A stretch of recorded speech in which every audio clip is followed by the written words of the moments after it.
बिस्मिल्लाहिर्रहमानिर्रहीम। अस्सलाम वालेकुम। 10th क्लास की केमिस्ट्री का चैप्टर नंबर 1 हम लोग पढ़ रहे हैं, जिसके 6 लेक्चर्स हो चुके हैं। आज हम लोग 7वां लेक्चर करेंगे, जिसमें हमारा टॉपिक जो है वो है आज इक्विलिब्रियम कांस्टेंट। इक्विलिब्रियम कांस्टेंट, सबसे पहले हम लोग इसकी डेफिनेशन की तरफ जाते हैं कि डेफिनेशन इसकी क्या है। Equilibrium constant is a ratio of the product of concentration of products raised to the power of coefficient. ये इसका एक पार्ट है यहाँ तक। सबसे पहले हम लोग इसको समझते हैं कि ये क्या है, कि इक्विलिब्रियम कांस्टेंट जो है वो एक रेशियो है, एक निस्बत है। ये देखें, ये क्या है, एक रेशियो है किसके दरमियान, products of the concentration of the products. एक रिएक्शन के अंदर जो प्रोडक्ट्स होते हैं उनकी कंसंट्रेशन यानी मोलर कंसंट्रेशन के हासिले ज़रब के बराबर, उनकी जो मोलर कंसंट्रेशन है उसकी हासिले ज़रब का हम लोगों ने मोलर कंसंट्रेशन का क्या ले लेना है, हासिले ज़रब ले लेना, उनकी प्रोडक्ट ले लेनी है raise to the power of coefficient. और अगर उसके साथ कोई कोएफिशिएंट है तो उसकी कोएफिशिएंट को हम लोगों ने उसकी पावर की शक्ल में लिख लेना है। To the product of concentration of reactants raise to the power of coefficient. अब ये रेशियो किसके दरमियान है, प्रोडक्ट्स की मोलर कंसंट्रेशन की हासिले ज़रब और रिएक्टेंट्स की मोलर कंसंट्रेशन की हासिले ज़रब की।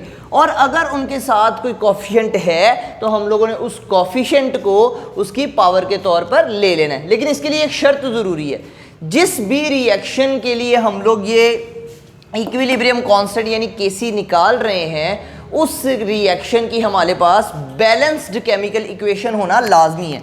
ये expressed in a balanced chemical equation. इसके लिए मैं आपको पिछला हम लोगों ने लॉ ऑफ मास एक्शन हम लोगों ने सॉल्व किया था, वहाँ से मैं आप लोगों को इसको एक्सप्लेन करके बताता हूँ। हम लोगों ने लॉ ऑफ मास एक्शन के अंदर एक ये वाला जनरल रिएक्शन लिया था।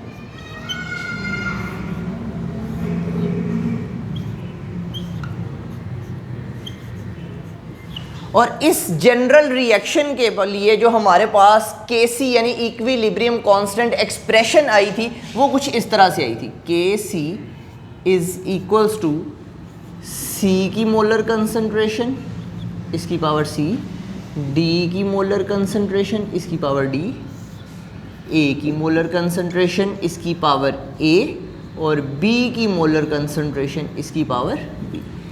अब ये जो इक्वेशन है ये इस जो डेफिनेशन है इसको बड़े अच्छे तरीके से जस्टिफाई करेगी। हम देखते हैं कि सबसे पहले हमारे पास है ऊपर C और C की पावर C, फिर D और उसकी पावर D।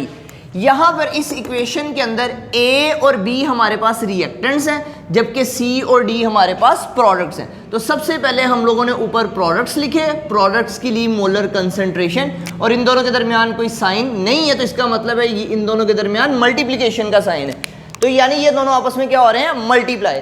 तो the product of the concentration of products, products की कंसंट्रेशन का product raise to the power of coefficients, और इनके कोएफिशिएंट में सी का कोएफिशिएंट है सी स्मॉल सी और डी का कोएफिशिएंट है स्मॉल डी। तो इनके कोएफिशिएंट्स को हम लोग उनकी पावर के तौर पर लिख देते हैं raise to the power of coefficients.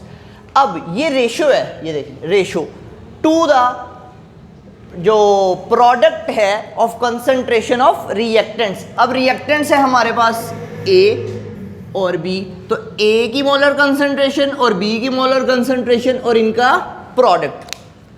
Product of concentration of reactants raise to the power of coefficients. अब A का कोएफिशिएंट स्मॉल a, B का कोएफिशिएंट स्मॉल b, तो हम लोगों ने कोएफिशिएंट्स को उनकी पावर के तौर पर लिख दिया। अब इसके लिए ज़रूरी ये है कि ये इक्वेशन जो है ये बैलेंस्ड हो। हम इसकी एक इक्वेशन के ज़रिए इसको करते हैं। मिसाल के तौर पर हमारे पास एक इक्वेशन आ जाती है,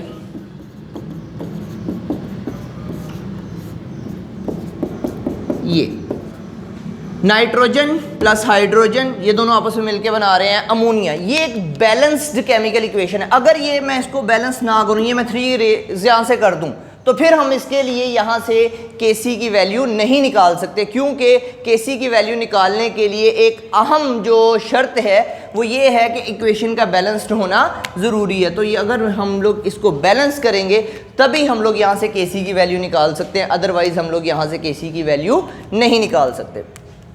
अच्छा, अब ये केसी की वैल्यू निकालने के लिए हमारे पास और आसान तरीके भी हैं कि हम लोग कन्वेंशनल तरीका ये यूज़ करते हैं कि हम लोग प्रोडक्ट्स को ऊपर लिख देते होते हैं और जो रिएक्टेंट्स होते हैं उनको हम लोग नीचे लिख देते होते हैं। अच्छा, अब जो केसी की वैल्यू है ये टेम्परेचर के ऊपर डिपेंड करती है।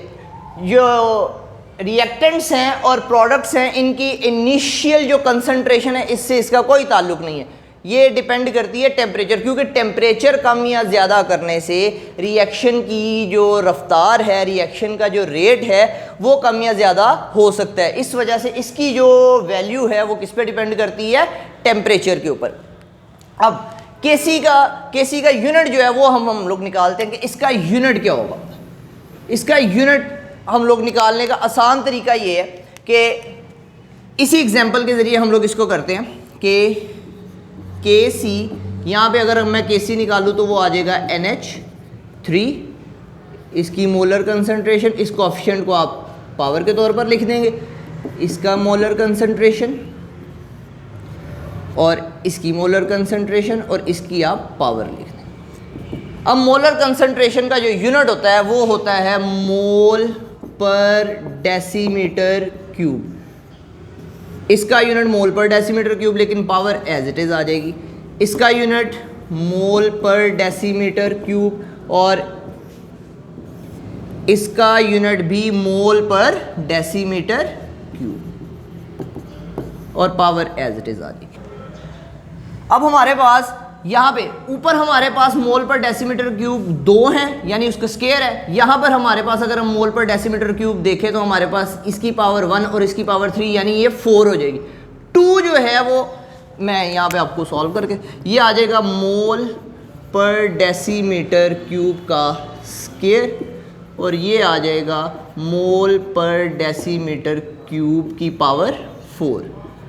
3 और 1 4। अब ये स्केयर इस स्केयर के साथ यहाँ से कैंसिल होगा तो यहाँ पर पावर बच जाएगी 2, तो हमारे पास ये आ जाएगा मोल पर डेसीमीटर क्यूब, ये हमारे पास आ गया स्केयर केसी, ये हमारे पास आ गया। अब हम लोग मैथमेटिक्स का रूल यूज़ करेंगे और इस पावर को हम लोग ऊपर लेके जाएंगे तो पावर यहाँ पे नेगेटिव हो जाएगी, तो ये हमारे पास आ जाएगा मोल पर डेसीमीटर क्यूब की पावर -2।